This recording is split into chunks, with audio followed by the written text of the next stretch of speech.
The following may contain language and subject matter which is not appropriate for all audiences.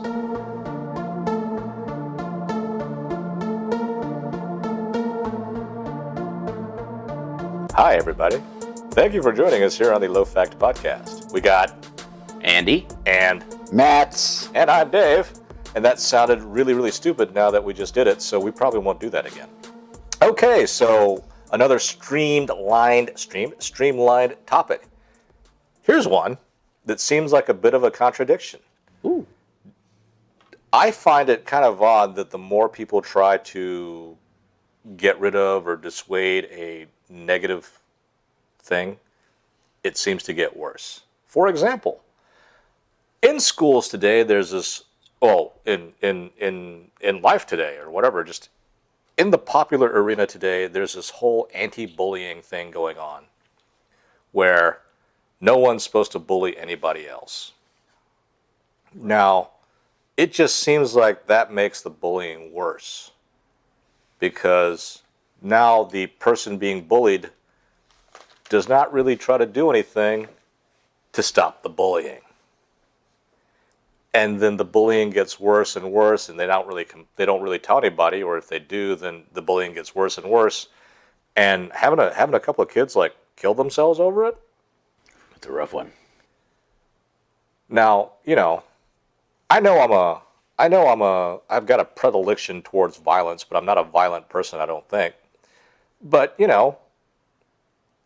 isn't it kind of better sometimes to, instead of trying to dictate the whole, saying, don't do this, kind of empower the people to keep the bad from happening? Like, if there's a whole lot of bullying going on and you got a kid, you tell your kid, look, don't take it. Smack that bastard right in the nose. Or something. Retaliation. Well, Unless, yeah. more like learning how to solve your problem yourself. I don't know. The bullying thing can be kind of like interesting because if you tell someone to fight back, what if they go too far? You have no control over how crazy of a reaction the child could have. They might, and that kind of depends on the bullying, right? I mean, if you can only push a person so far before they just kind of explode. True.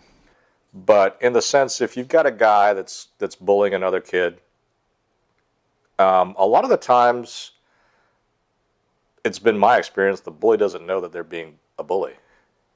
Like they're oblivious to it? Yeah, they just think they actually think they're just kind of having fun and just kind of taking the piss, teasing or whatever. So, and I'm thinking back to my childhood. I remember a couple of times somebody was saying some ignorant stuff to me, so I said some of the exact same ignorant stuff back to them, and they got their feelings hurt really bad. And they're all like, "You didn't need to say stuff like that." And I'm like, "Well, dude, that's what you were doing to me." And then they're all like, "Oh, I'm sorry. I didn't know it was like that." That's like the best case scenario for a bully. You're like, hey, you're making fun, you're hurting my feelings. I didn't know that. I'm so sorry. It's usually like, I'm hurting your feelings, and then they dump your head in the fucking toilet. The worst case scenario is you're like, my father says the bigger they are, the harder they fall. Okay, kid. And then he fucking stomps you. Turns out a small one still falls. Well, I'm not gonna talk about My father says to stand up to bullies. the various assaults and batteries that I perpetrated fighting back in dealing with my perceived bullies, but I have found that, if you, I mean, and you don't even need to be like super violent. I mean, you can just say stop, and most people will. Most, but not all. What do you do then? Everyone I've ever dealt with. Or what would you have done if they didn't stop and they continued to bully you? I will tell you what happened in a situation because I really don't want to broadcast some suspect behavior on my part. Okay, fair enough. Good point. Oh, you're going to tell them offline? Yes. All right, then we'll discuss that later. But going back to the topic, right? Bullying. No, it wasn't No, bullying. dissuading. It wasn't that. See, we've already gone off. No, the topic was, it seems to me that the more society in general tries to keep something from happening, whether it's behavior, keep certain behaviors from happening, it just makes the behavior, it exacerbates it, it makes it worse. Right. Isn't that weird? It's definitely a little strange. Well, because like the anti-bullying has turned into kind of a bullying thing itself. To like where you're forced to don't bully, and like if you bully, you're gonna be bullied for bullying, and you get shit online for that. I mean, kind of don't bullies serve a purpose? We're again on to bullies, but do you guys want to talk about bullies then? Is that what we're essentially talking about? I don't have the Anti-bullying time. and bullying. No, we were actually talking about. Well, my topic was it just seems strange that the more a person or society tries to keep certain negative things from happening, it just makes those things happen even more. All right, so like how we try to prevent mass shootings, you think it's just exacerbating it, or just making it happen more often? I don't. I personally think the mass shooting thing isn't as big. It's a big deal, but it's not as prevalent as it's put out to be. You're gonna get some shit. That's what Neil deGrasse Tyson got shit for. Well, fortunately, I'm not nearly as well known as Dr. Tyson. But if you go on the numbers, right? I mean, it's like because it's sensational, everyone is televised. Sure. So chances are we're hearing about every mass shooting that's happening. That's a problem with our media, but that's a different topic. Right. So okay. But you don't hear about the averted ones. Well, you never do because there's a whole other issue with that. So like, but that's the thing. Or drug use is a more of a different but similar animal. So the more you try to tell people not to do drugs, the more people will do drugs. That's definitely an example I have for myself for that one. Like the DARE program introduced me into all those drugs that told me not to do. It's like, don't smoke weed, it'll affect with your brain. Don't do mushrooms, it'll affect with your brain. It's like, but I want to see how my brain affected.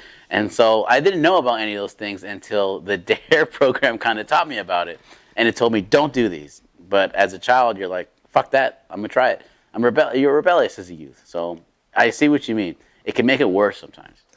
Think about the whole Affordable Care Act thing. Oh, the forced health insurance thing? Right. I'm going to enact this thing, and everybody's going to have health insurance. Don't less people have health insurance now? I think they have worse insurance. Premiums went up. Yeah, premiums Heaps. went up, and the people who wanted to keep their doctors lost their doctors. So You want to keep your doctor? No, I can't do it. I can't do it either. because neither one of you are black, or no, because neither one of you got any soul. And but anyway, I ended up sounding like a jacked up Bill Clinton. He's black, right? he's closest thing to a black president that we've had. He played the saxophone on Arsenio Hall. That's black. Okay. What were we saying? Oh shit. Dissuasion. 8 minutes. Okay, Saved by the Bell. We are going to have to end here because our time is up. We failed miserably at trying to answer this question, which will happen every now and then. But don't let it affect your perseverance in listening to us. Don't let it discourage. All right, thanks for tuning in to Low Fat Podcast. You can find us on YouTube. Just search Low Fact. You can also find us on Facebook, facebook.com/lowfactpodcast. If you want to chat to us, send us some comments, or have us talk about some things, just send an email to lowfactpodcast@gmail.com. You can also follow us on our Twitter and Instagram pages at Low Fat Podcast. And also check out Andy's pages where he mixes our beats, Twitter and Instagram at A Fantasy Beat. And you can also find his wicked ass shit on SoundCloud at Artificial Fantasy.